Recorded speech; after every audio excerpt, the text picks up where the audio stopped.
September 2008, the largest, most complex, and most expensive machine ever devised by man was turned on. The Large Hadron Collider, or LHC, is a 17-mile-long ring of superconducting electromagnets buried approximately 300 feet beneath the ground near the city of Geneva on the Franco-Swiss border. Chilled to temperatures colder than the void of outer space, and generating a magnetic field more than 100,000 times that of the Earth's, this machine accelerates proton particle beams to a velocity just under the speed of light, and then smashes them together in particle detector chambers in order to break apart the nuclei and unloose the subatomic secrets of matter. At full power, the LHC produces roughly 600 million collisions per second, creating fleeting, minuscule atomic explosions up to 1,000,000 times hotter than the interior of the Sun. The data collected from these collisions is processed by the worldwide LHC computing grid, one of the most extensive and powerful computing grids on the planet. The grid, as it is known, builds on the technology of the World Wide Web, which was invented at CERN in 1989. The Large Hadron Collider is the primary research instrument of the European Organization for Nuclear Research, otherwise known as CERN.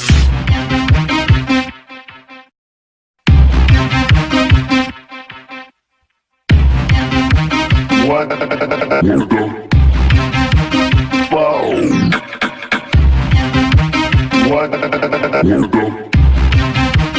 What the fuck?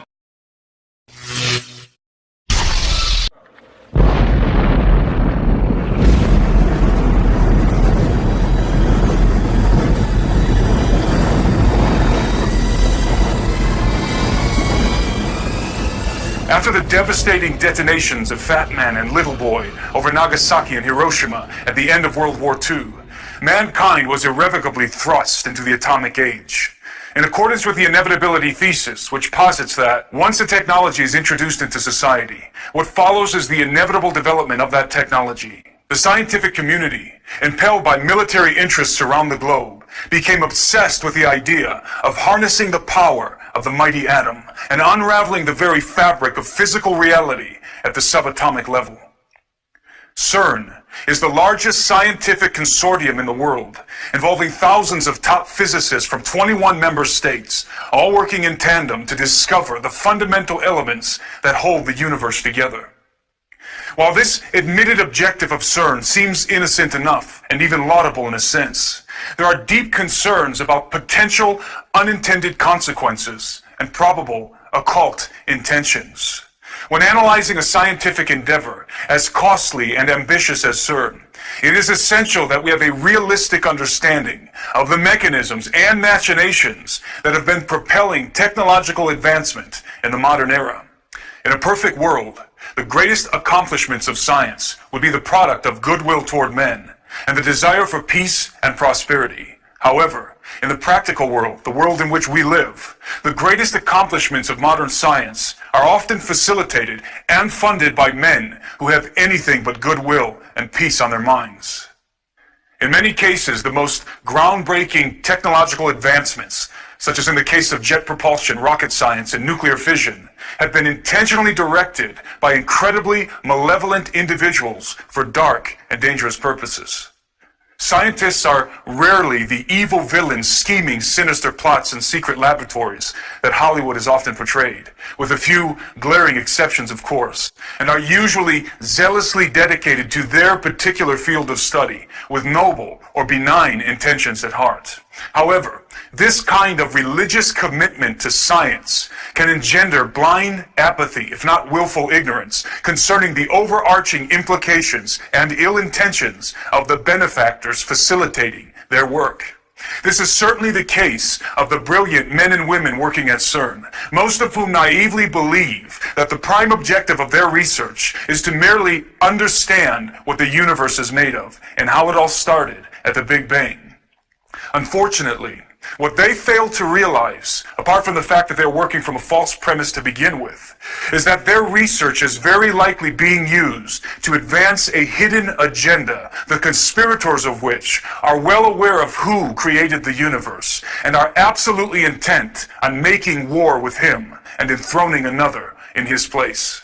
CERN is an acronym derived from the French rendition of the designation European Council for Nuclear Research, which was a provisional council organized in the early 1950s with critical backing from the United Nations, whose task was to plan for the construction of a multinational European research facility that would be dedicated to the study and advancement of nuclear physics. On the 29th of September 1954, the Provisional Council was dissolved and the European Organization for Nuclear Research, or CERN, was born. As an interesting side note, the infamous Bilderberg Group was also conceived that same year, exactly 4 months later, on the 29th of May. Both of these organizations enjoy diplomatic immunity. Although the Provisional Council had been dissolved, paradoxically, the acronym of CERN remained, even though it did not correspond to the title of the new organization. It was distinguished physicist and one of the key pioneers of quantum mechanics, Werner Karl Heisenberg, who had inexplicably insisted that the original acronym of CERN remain in effect, as Tom Horn elucidates in his book, On the Path of the Immortals. Werner Heisenberg understood quite well what quantum physics implied for humanity. Inherent within this theoretical realm, populated by obtuse equations and pipe-smoking scientists, lies what I call the Babylon potential.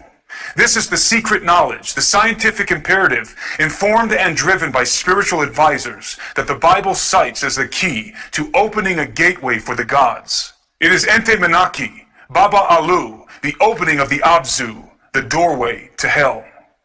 Tom goes on to explain that, although Heisenberg may or may not have known it, CERN is an abbreviated title for an ancient Celtic deity called Cern'S. Cern'S, whose name means horned one, is thought to be the god of death and rebirth, and the lord of the underworld. He is often depicted with rings or torques around his stag-like horns or in his hands, which may symbolize the circle of destruction and restoration that he represents. To further concretize this idea, Cern'S is also depicted with the ring in one hand and a snake in the other. Because of the cycle by which it sheds its skin, the snake has ever been a mystical motif of death and rebirth, destruction and restoration. In a reversed esoteric adaptation, the rings of the Large Hadron Collider could be representative of the rings of Cern'S, and, by further associative interpretation, may very well reveal CERN's prime esoteric objective. I believe it does, and will address it at the end of this analysis. I understand that drawing correlations between the acronym of CERN and deities from the ancient world may seem too forced and tenuous for critical minds, and I might be inclined to agree, if CERN had not evoked such correlations first. Rather than distance themselves from associations with arcane pagan deities, the directors of CERN welcomed and even celebrated the placement of a very unscientific icon in the courtyard of their main facilities. On the 18th of June 2004, a 2-meter-high statue, bequeathed by the representatives of India's Department of Atomic Energy, was ceremoniously unveiled at CERN. It was a statue of the Hindu god Shiva, engaged in the Nataraja, the cosmic dance of destruction. Shiva is one of 3 members of the Trimurti, the Hindu Trinity, in which the cosmic functions of creation, preservation, and destruction are personified in the forms of Brahma the Creator, Vishnu the Preserver, and Shiva the Destroyer, who is also known as the Transformer. It is important to understand that in Hindu mythology, Lord Shiva destroys the world in order to renew, restore, and reconstitute it. A commemorative plaque positioned next to the likeness of the dancing Shiva emblazons a quote from Austrian-born American physicist Fritjof Capra. It reads, in part, "Hundreds of years ago, Indian artists created visual images of dancing Shivas in a beautiful series of bronzes. In our time, physicists have used the most advanced technology to portray the patterns of the cosmic dance. The metaphor of the cosmic dance thus unifies ancient mythology, religious art, and modern physics." Think about this, says Steve Quayle in his book True Legends. A symbolic statue of what might be a fallen angel who promises to destroy things as we know them now and rebuild a new, improved universe, with a plaque basically saying the facility will be trying to unify mythology, religion, and physics. Skeptics will be quick to point out that the unifying of ancient mythology, religious art, and modern physics is only metaphorically represented in the dance of Sheba, and has no practical application in the scientific activities of CERN. Again, I might be inclined to agree, except for the fact that CERN has been deliberately encouraging the coalescence of mythology, art, and physics in very bizarre ways. In 2014, a dance opera entitled Symmetry was performed and filmed at the CERN facilities, including inside of the Large Hadron Collider. Directed by filmmaker Ruben Van Leer and featuring the voice of American soprano Claren McFadden, Symmetry was a collaborative project involving not only choreographers and dancers from the production team, but many of CERN's own scientists. Once again, rather than distance themselves from arcane and mythological associations, the scientists at CERN embraced this highly esoteric and occult-laced production.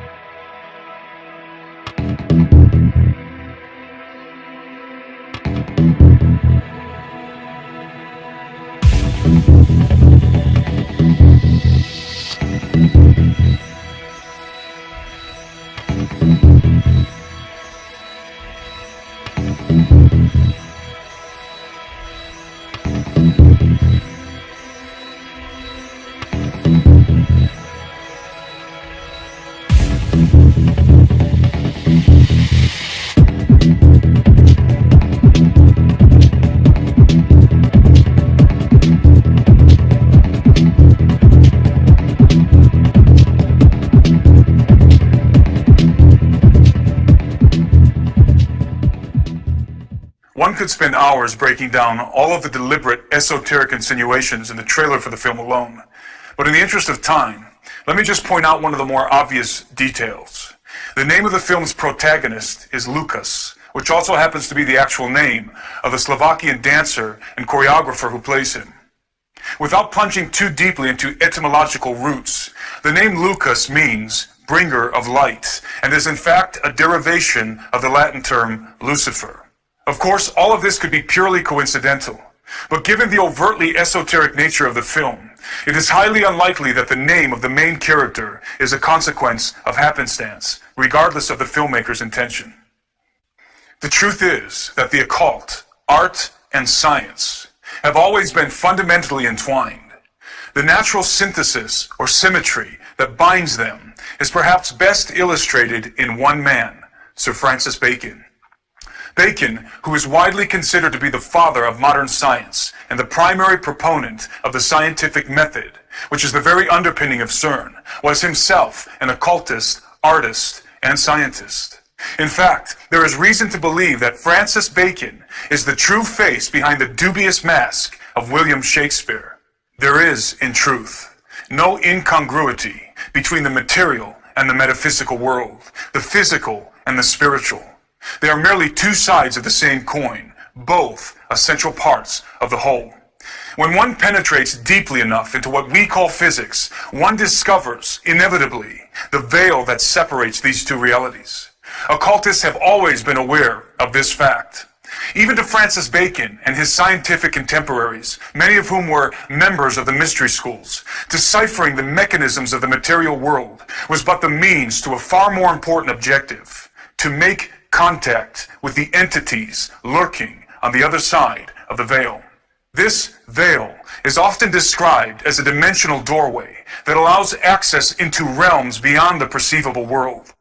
The concept of unperceivable dimensions existing essentially in the same space we physically occupy is not only very probable, but also very widely accepted in the scientific community. Many top physicists are quietly hoping that the proton collisions happening at the Large Hadron Collider will puncture the fabric of our four-dimensional confine and allow us to peek through the keyhole, as it were, into another dimension or alternate universe. Some physicists have not been so quiet about this very real possibility. During a press briefing in 2009, Sergio Bertolucci, Director for Research and Scientific Computing at CERN, made the following curious statement. The Large Hadron Collider could open a doorway to an extra dimension, and out of this door might come something, or we might send something through it. There is no question that the scientists working at CERN hope to open a dimensional doorway. The real question is, what is the something that might come through when they do? Of course, for the particle physicists, the answer is simple. They hope to discover new particles that might exist on alternate dimensional planes. There is no doubt that this is the true and honest intention of the vast majority of physicists working at CERN. The problem is, as previously illustrated, that scientists, despite their best intentions, have always been little more than expendable tools in the hands of their benefactors.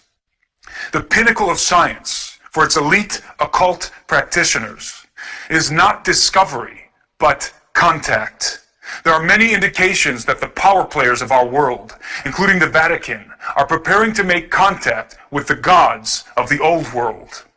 Although I have not been able to confirm the validity of the following pictures, it appears that transparent panels containing arcane texts were photographed inside the CERN facilities by a group of Portuguese students from the Santa Cecilia Music Academy.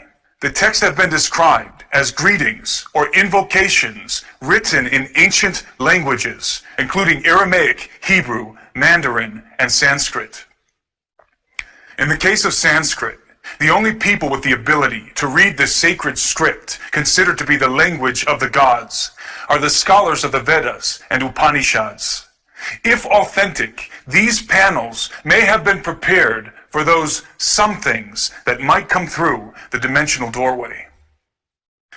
It may seem to those unfamiliar with the theoretical realm populated by obtuse equations and pipe-smoking scientists, as Horn aptly puts it, that this analysis is nothing more than hearsay, hyperbole, and wild speculation. But as any theoretical physicist worth his salt will admit, particle physics and quantum mechanics is a world in which fact and fantasy are at times indistinguishable. When it comes to CERN and its Large Hadron Collider, there is no shortage of theoretical doomsday scenarios, many of which have not been propounded by unlearned laymen such as myself, but by some of the most esteemed scientific minds in the world. The following is a brief list of the theoretical possibilities relating to the activities of CERN, and is by no means exhaustive. Each one of these points represents either a scientific reality or a hypothetical possibility based on incredibly complex concepts and mathematical formulas that I won't even attempt to explain or pretend to understand. Number one, black holes. Perhaps the greatest fear among theoretical physicists concerning the LHC is that it might create uncontainable miniature black holes that could descend to the core of the planet and literally devour it from within. It is important to note that black holes are only theoretical constructs and have never been proven to exist. Black holes were first discovered as purely mathematical solutions of Einstein's field equations and are not necessary in Tesla's electric universe model. To date, black holes are science fiction.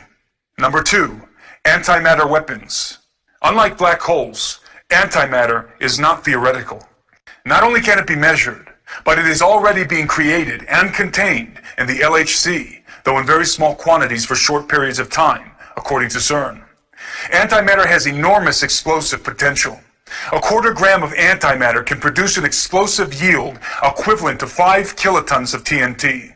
If CERN develops the capability to create and store significant amounts of antimatter, and some claim it already has, then highly destructive antimatter weapons will be developed.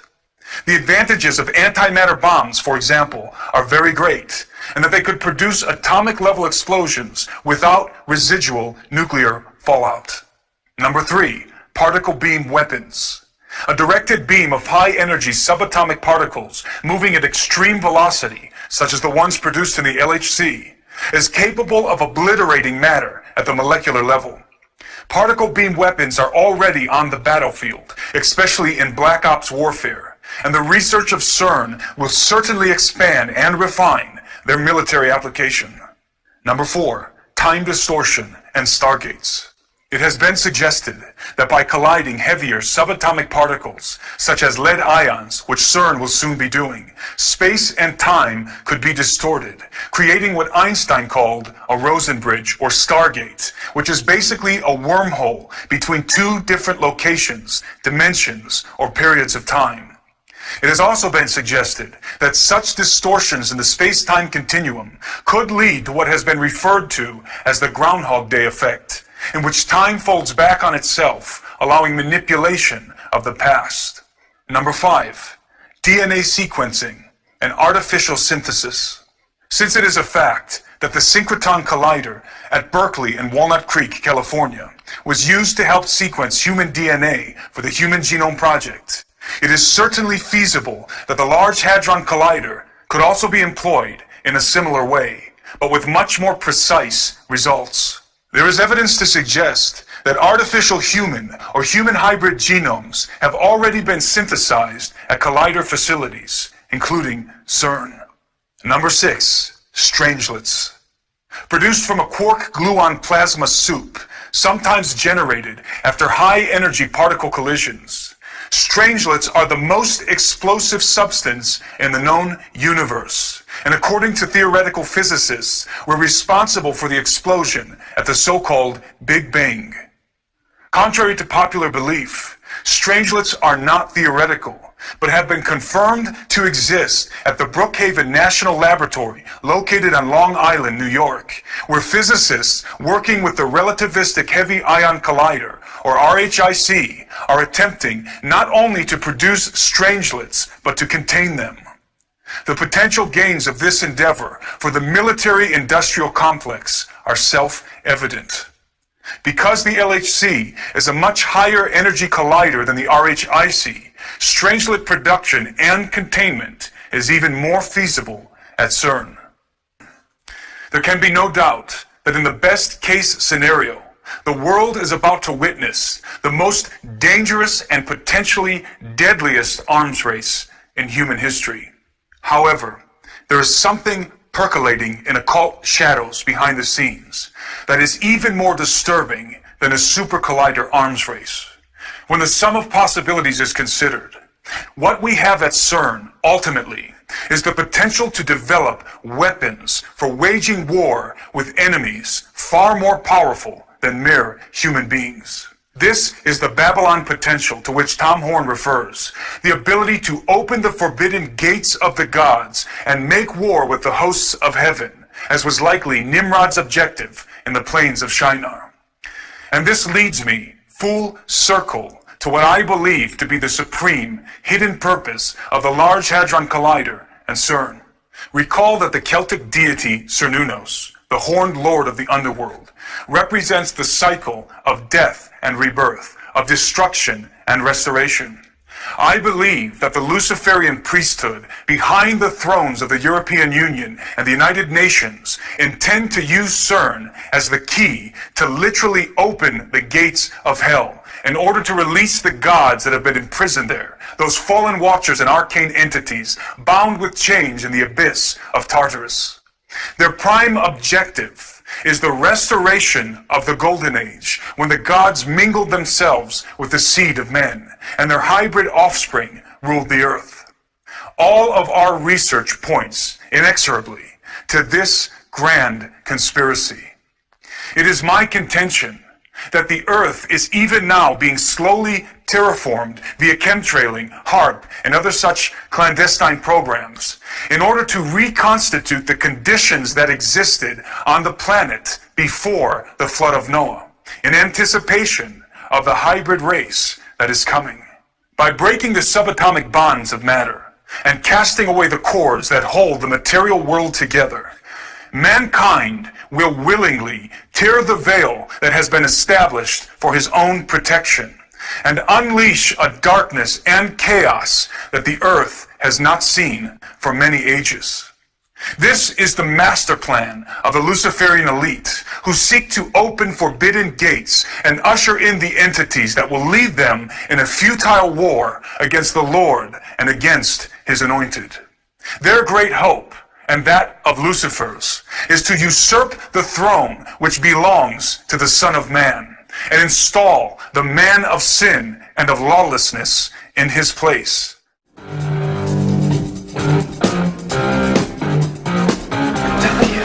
WTF, Gary? WTF? What the fuck does WTF mean? What the fuck? Okay.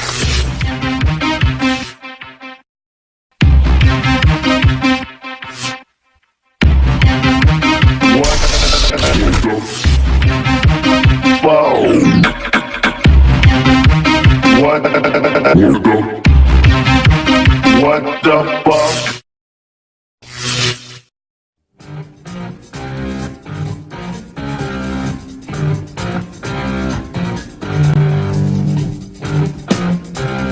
September 2008. The largest, most complex, and most expensive machine ever devised by man was turned on. The Large Hadron Collider, or LHC, is a 17-mile-long ring of superconducting electromagnets buried approximately 300 feet beneath the ground near the city of Geneva on the Franco-Swiss border. Chilled to temperatures colder than the void of outer space, and generating a magnetic field more than 100,000 times that of the Earth's, this machine accelerates proton particle beams to a velocity just under the speed of light, and then smashes them together in particle detector chambers in order to break apart the nuclei and unloose the subatomic secrets of matter.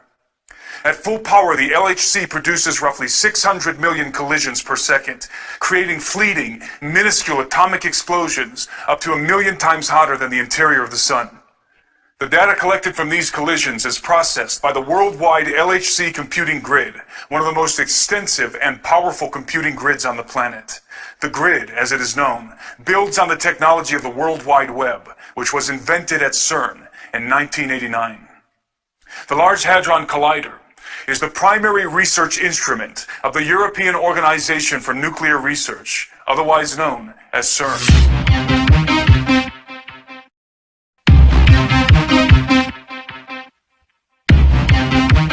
What the fuck?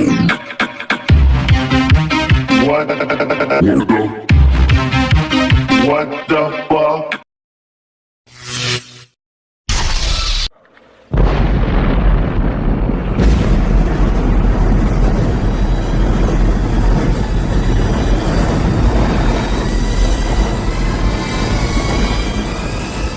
After the devastating detonations of Fat Man and Little Boy over Nagasaki and Hiroshima at the end of World War II, mankind was irrevocably thrust into the atomic age. In accordance with the inevitability thesis, which posits that once a technology is introduced into society, what follows is the inevitable development of that technology. The scientific community, impelled by military interests around the globe, became obsessed with the idea of harnessing the power of the mighty atom and unraveling the very fabric of physical reality at the subatomic level. CERN is the largest scientific consortium in the world, involving thousands of top physicists from 21 member states, all working in tandem to discover the fundamental elements that hold the universe together. While this admitted objective of CERN seems innocent enough, and even laudable in a sense, there are deep concerns about potential unintended consequences and probable occult intentions. When analyzing a scientific endeavor as costly and ambitious as CERN, it is essential that we have a realistic understanding of the mechanisms and machinations that have been propelling technological advancement in the modern era. In a perfect world, the greatest accomplishments of science would be the product of goodwill toward men and the desire for peace and prosperity. However, in the practical world, the world in which we live, the greatest accomplishments of modern science are often facilitated and funded by men who have anything but goodwill and peace on their minds. In many cases, the most groundbreaking technological advancements